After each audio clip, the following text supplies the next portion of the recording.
Alhamdulillah, pada malam hari ini kita masih bisa melaksanakan doa bersama untuk Indonesia, Asia dan dunia yang bertemakan menjaga keutuhan kitab dan marwah Pancasila di bawah naungan Abuya Muhammad Gufron Al-Bantani. Mudah-mudahan bangsa Indonesia diberikan kedamaian, khususnya warga masyarakat yang ada di bumi Nusantara ini mudah-mudahan tidak terpecah belah dengan keadaan atau problem-problem yang menimpa bangsa kita. Langsung saja para hadirin, para jamaah yang dimuliakan Allah Subhanahu wa taala, pada malam hari ini saya ingin melanjutkan tentang Iqtirarul Alawiyah binasabihim. Artinya bagi orang-orang yang suka membangga-banggakan nasab, apalagi wa ta'anu bil ansab, sampai menghinakan nasabnya orang lain, merasa diri yang paling mulia. Ini akan saya lanjutkan. Kenapa saya lanjutkan? Karena beberapa hari kemarin kita sempat terputus. Yang kita ambil di dalam kitab Ittihafus Sadatil Muttaqin karya Syekh Zabidi, yang mudah-mudahan ini menjadi bukan hanya sekedar wawasan. Bangsa Indonesia ini betul-betul disadarkan. Bangsa Indonesia ini betul-betul Allah bukakan pintu hatinya, sehingga orang-orang atau oknum-oknum yang selalu mengatasnamakan intisab min dzurriyyatir Rasul, ini Allah berikan kesadaran. Karena senjata kita ini hanya berdoa. Kalau dengan doa masih tidak mempan, ya wallahu alam, itu bagian Pak Samsuri itu dah, kalau dengan doa tidak mempan. Baik, bismillahirrahmanirrahim. Qala al-muallifu rahimahullah wa nafa'ana bihi wa bi'ulumihi fid dharaini amin Allahumma amin. Kita lanjutkan Iqtirarul Alawiyah binasabihim, baik itu dari Bani Alawi atau siapapun saja yang selalu membangga-banggakan nasab. Kata beliau Imam Ghazali dan Syekh Zabidi, fahada aidan Iqtirarun billahi azza wa jalla. Ini termasuk daripada tipu daya, bahkan seakan-akan dia menipu Allah Subhanahu wa ta'ala, yang berkesingan solih bagus, padahal sebenarnya di hadapan Allah tidak bagus. Bagaimana bisa? Wa hadza li anna Allah yuhibbul muti'a wa yubghidul 'asi. Karena sesungguhnya Allah Subhanahu wa ta'ala mencintai orang-orang yang taat dan murka kepada orang-orang yang berbuat durhaka, dosa. Artinya sekalipun dia nasabnya, orang tuanya, mbahnya, kakeknya ini orang-orang solih, kalau anaknya tolih, bukan solih, tolih, artinya tidak sesuai dengan perjalanan kesolehan orang tuanya, Allah tetap akan murka. Tidak ada jaminan kalian masuk surga.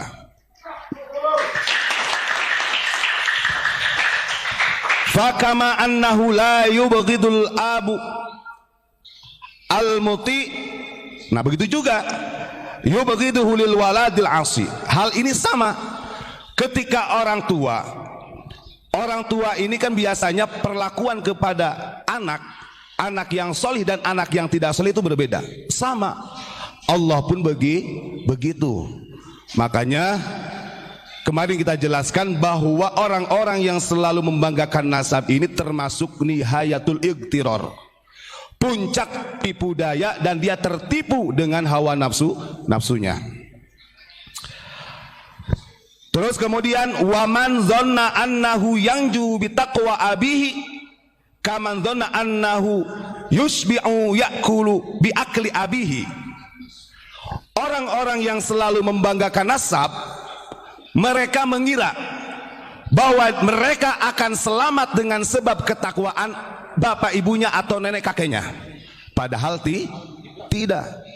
Makanya banyak orang yang mengkultuskan seakan-akan dengan adanya perkataan atau doktrin di dalam dirinya terdapat darah baginda Rasulullah, seakan-akan dia itu dijamin surganya. Nanti dulu, yang Allah jaminkan surga itu adalah ahlul bait. Bahkan selain ahlul bait termasuk Bilal bin Rabah.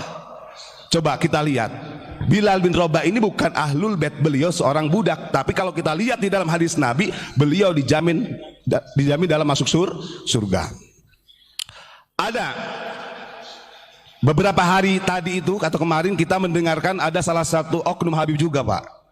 Dia ngomong kayak gini, kita ini bersyukur sudah menjadi Habib di Indonesia, begitu katanya sambil ketawa-ketawa.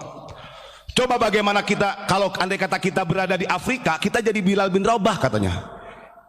Nah, kalimat seperti itu secara tidak langsung oknum Habib tersebut menghina Bilal bin Rabah, yang padahal dia belum tentu dijamin surganya oleh Allah, sementara Bilal dijamin surganya oleh Allah.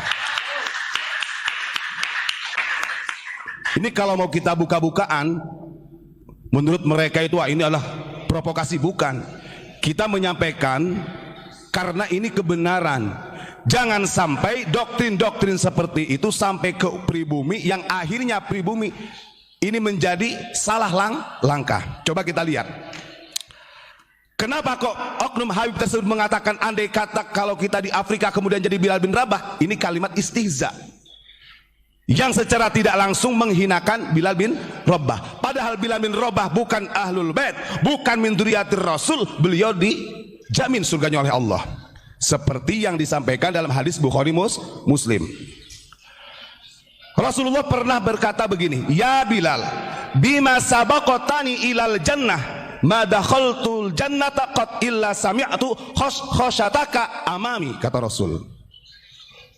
Wahai Bilal, kata Rasul, mengapa engkau mendahuluiku ke dalam surga, sementara aku tidak memasuki surga sama sekali, melainkan ketika sudah di dalam surga aku mendengar terompahmu.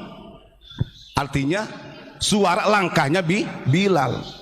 Ulama-ulama tafsir menjelaskan hadis ini disampaikan oleh baginda Rasulullah, walaupun Bilal bin Rabah ini bukan ahlul bait dan beliau bukan orang yang mempunyai nasab yang bagus min dzurriyyatir Rasul, tapi Bilal bin Rabah dijamin masuk surga oleh Allah. Sementara orang yang menghinakan Bilal bin Rabah belum tentu masuk surga.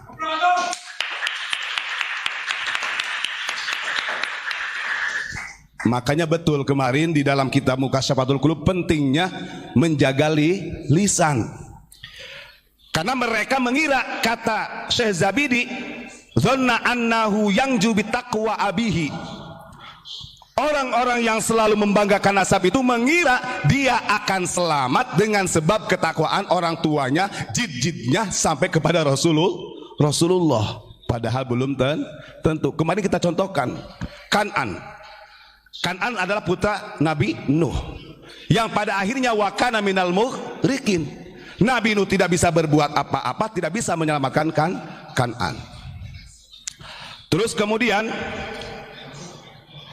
kaman dhanna annahu yusbi'u bi akli abihi. Nah, orang-orang yang selalu membanggakan nasab itu diibaratkan seperti orang dia mengira bahwa dia ini akan kenyang perutnya ketika bapaknya makan. Logikakan, saya punya bapak Pak Mujib makan, kira-kira saya anaknya kenyang apa tidak? Kalau gak makan, gak badok sendiri mah ya gak kenyang. Ini ditamsilkan.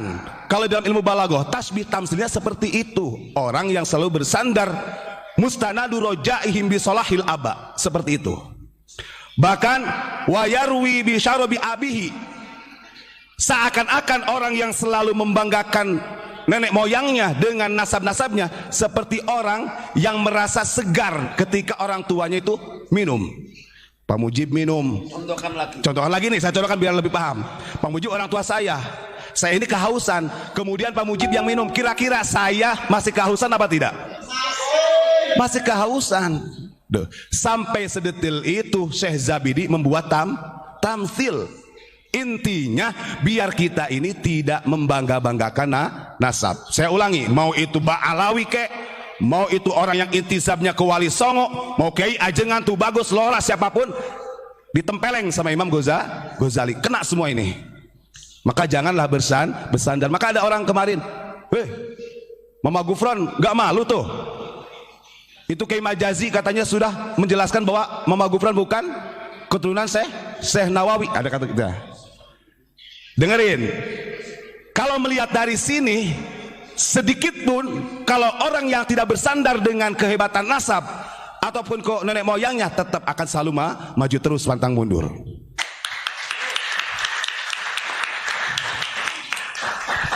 Tapi sebaliknya, kalau orang yang hanya bersandar dengan mustanadu roja'i bisolahil aba, dia akan malu di dalam berjuang ketika dia salah. Begitu ya. Terus kemudian wa yasiru aliman bi ta'allumi abihi, dan orang-orang yang selalu membanggakan nasab, dia mengira bahwa anak turunnya ini akan menjadi orang alim dengan sebab belajar ilmunya atau kealimannya orang tuanya. Pak Mujib orang tua saya mondok bertahun-tahun, bisa baca kitab, hafizul Quran, tafsir hadis. Saya tidak belajar sebagai anak turunnya. Kira-kira saya tidak sekolah, tidak mondok, tidak belajar, saya kira-kira bisa nggak niru sama Pak Mujib? Nggak bisa, tetap jahil.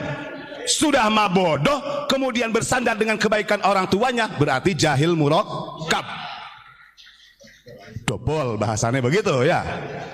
Ustaz Ubat, nyantai dulu ya, biar nggak terlalu over. Terus apa lagi? Iya, ini yang disampaikan Ustaz Ubat memang benar. Ketika orang tua kita mempunyai keahlian, itu belum tentu turun kepada anak-anaknya. Saya nggak mau pakai contoh orang lain, saya pakai contoh diri saya sendiri. Kebetulan bapak saya itu tukang kayu, kalau bangun rumah yang dari kayu sudah ratusan. Lah saya anaknya rumah satu aja nggak bisa kok. Artinya apa? Keilmuan, kemampuan orang tua belum tentu turun kepada anak-anaknya. Apalagi kalau kita cuma membanggakan, bapak saya Pak Tawi tukang kayu, orang tahu. Tapi kamu bisa Daim? Enggak, malu ndak?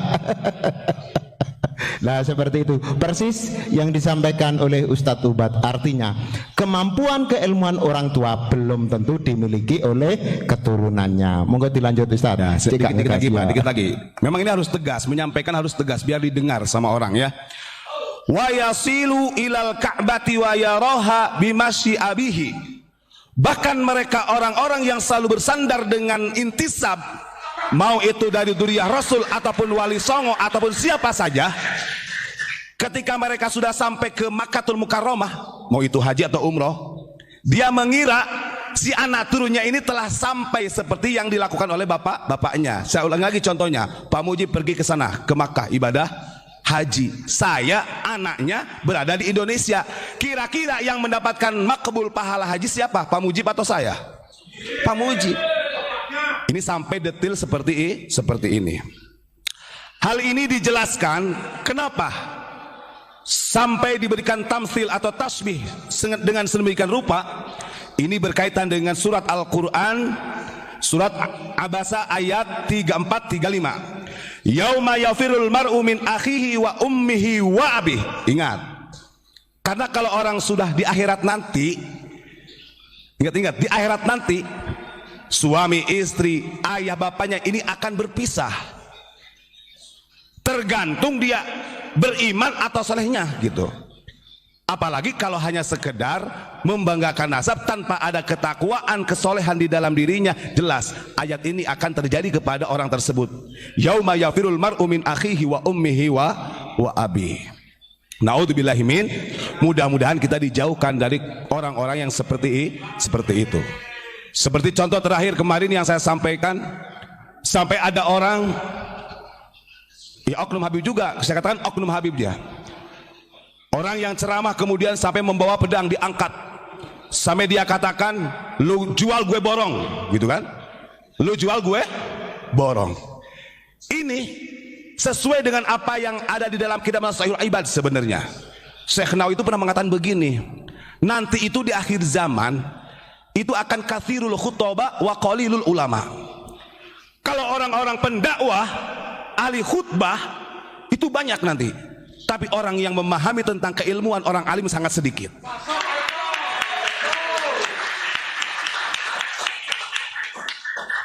Makanya sering saya sampaikan, Abu Yamamah Ghufran itu bukan ahlul khutbah, tapi ahlul ilmi, bukan ahli retorika bahasa seperti mereka. Makanya betul kata Ibnu Athaillah bahwa guru yang sebenarnya, guru mursyid yang sesungguhnya, innama syaikhuka man akhadta minhu. Artinya guru yang hebat, yang mursyid itu bukan orang yang pandai berkata-kata di dalam ceramahnya, bukan, tapi mereka yang bisa membangkitkan kita untuk lebih dekat dengan Allah Subhanahu wa taala. Gitu ya. Ini sebenarnya masih panjang, besok kita lanjutkan ya. Intinya dari iktirarun billah, saya kasih garis bawah, ketika kita hanya membangga-banggakan nasab, mau itu Ba'alawi kayak mau itu Wali Songo, siapa saja lah, mau kiai itu bagus, Aang, Lora, Habib kayak siapa saja, kalau hanya bersandar dengan kebaikan orang tuanya, tetap dikoreksi dan disalahkan oleh Imam Ghazali dan Syekh Zabidi. Ini adalah bentuk iktirarun billah, tipu daya yang lebih bahaya di sisi Allah Subhanahu wa taala. Terima kasih Maimron. Untuk selanjutnya ini masih panjang. Ini saya tunjukin dulu. Nanti kemarin ada yang ngomong terjemah. Nah, monggo. Itu ya. Di dalam kitab Ittihafus Sadatil Muttaqin, karya Syekh Zabidi yang mensyarahi Ihya Ulumuddin, karya daripada Al-Hujjatul Islam Imam Ghazali. 14 jilid. Yang sisanya ada di sana tuh. Terima kasih. Assalamualaikum warahmatullahi wabarakatuh.